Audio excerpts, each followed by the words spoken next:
Tout d'abord, je voudrais vous demander, pouvez-vous nous expliquer ce qui se passe avec les chrétiens en Syrie et aussi en Irak? Oui, bien sûr, maintenant la situation est dangereuse, catastrophique, bien sûr.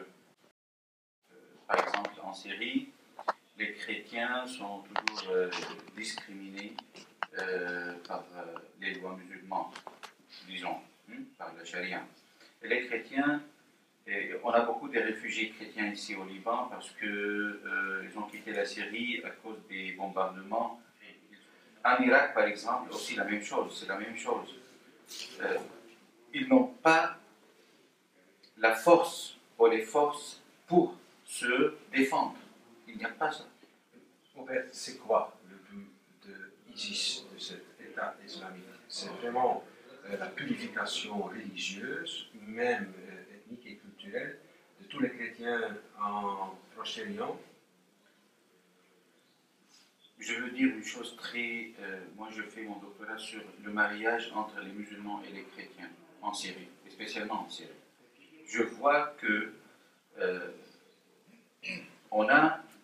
nous sommes les propriétaires de la terre. Nous avons tous les droits.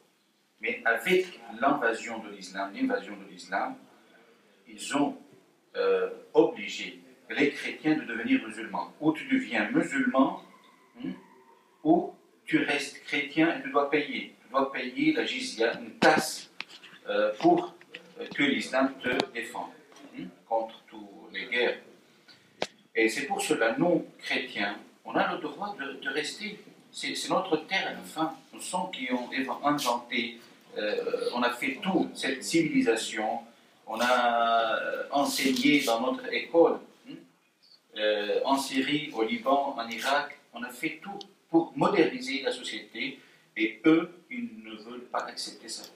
On peut parler de purification culturelle et religieuse? Oui, bien sûr, bien sûr. On se voit ça. Où se trouvent les musulmans extrémistes, il n'y a pas de civilisation. C'est ça, ça se voit clairement. Non? Vous pouvez nous parler un petit peu de ce qui se peut passer à Maloula? À Maloula, c'est une citadine en Syrie, où il y a beaucoup de chrétiens là-bas. Ils parlent, pour ce moment, la langue syriaque, la langue de Jésus, l'araméen. Il y a toujours des trahisons, tradimento, des voisins musulmans. C'est ça, c'est clair. À Maloula, ce qui est passé, il se trouve, les musulmans se trouvaient à côté de Maloula, et tout ça, et même aussi le gouvernement, il savait que dans cet hôtel là-bas sur les montagnes de Maloula, ils ont été là-bas, se trouvaient là-bas, non? Et ils n'ont rien fait. Mais les musulmans de Maloula, ils l'ont aidé pour entrer à Maloula. Aider ISIS pour Oui. Ils ont collaboré avec eux. Oui. En oubliant tous les moments passés avec les chrétiens là-bas. Ils vivaient pendant des dizaines d'années ensemble. Oui. Vous n'avez pas l'impression que le vrai problème, ce n'est pas ISIS, ce n'est pas l'État islamique, mais l'islam même? Bien sûr. L'islam doit se changer. C'est ça la solution unique. Ou tu dois changer tes droits, la charia qui est la loi musulmane, se doit changer. Ou tu restes toujours comme ça. C'est possible? Oui, bien sûr, c'est possible. L'Azhar, il a fait un projet de changement pour changer un peu la loi, où il y a des paroles comme tuer, comme par exemple tout ce qui est contre les droits de la femme, les droits de l'homme, les droits des autres religions, les doit changer. Mais c'est possible. Mais jamais possible. Ils ont besoin d'une parole unique pour dire qu'on doit changer la parole du Coran, la loi islamique, la charia. Qu'est-ce que vous pensez du régime de Bachar al-Assad? Il y avait quand même pour les chrétiens et toutes les autres minorités religieuses, une liberté d'expression, une liberté aussi de religion. De religion, oui, d'expression, non. On n'avait pas la liberté totale d'expression, non. Même la liberté totale religieuse, non, on ne l'avait pas. Mais nous étions entrés dans une situation très tranquille. On dit que nous pouvons faire tout ce que nous voulons comme chrétiens. Il nous a beaucoup aidés parce que lui-même, il a étudié chez les sœurs.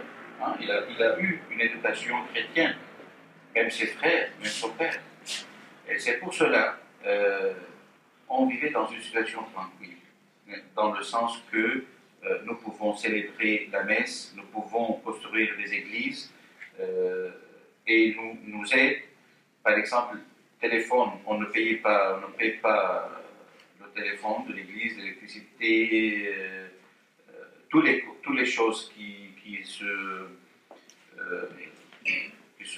rentrent dans l'église, on ne paie pas. C'est gratuit pour l'église. Vous avez déjà visité plusieurs fois l'Europe, Bruxelles, Paris, les autres villes de l'Europe. Mais vous n'avez pas l'impression de ce qui se passe ici, l'islamisation, l'épulation et la répression des minorités chrétiennes.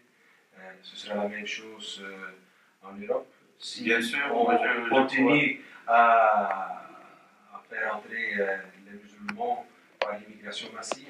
Oui, moi j'ai vu l'autre jour à Sweden, ils ont mis un ministre musulman là-bas.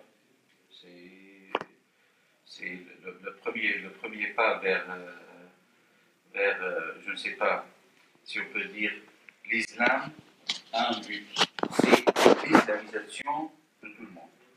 Où il peut islamiser, faire l'islam, il ne résiste pas. Il doit le faire. Même en Europe, à Paris, en Belgique, à Bruxelles, c'est catastrophique, où il y a beaucoup de musulmans. Par exemple, les magasins, un supermarché, c'est écrit en arabe, par exemple. Moi, je ne sentais pas que je suis en Bruxelles, que je suis dans un quartier libanais ou en Syrie où il y a... Mais je n'ai pas besoin de parler le français là-bas, parce qu'il y a beaucoup des Arabes où je peux parler l'arabe sans trouver de difficulté. Vous avez tout à fait raison. Je pense que nous menons le même combat pour une civilisation qui est la civilisation chrétienne et occidentale. Merci beaucoup. Merci beaucoup.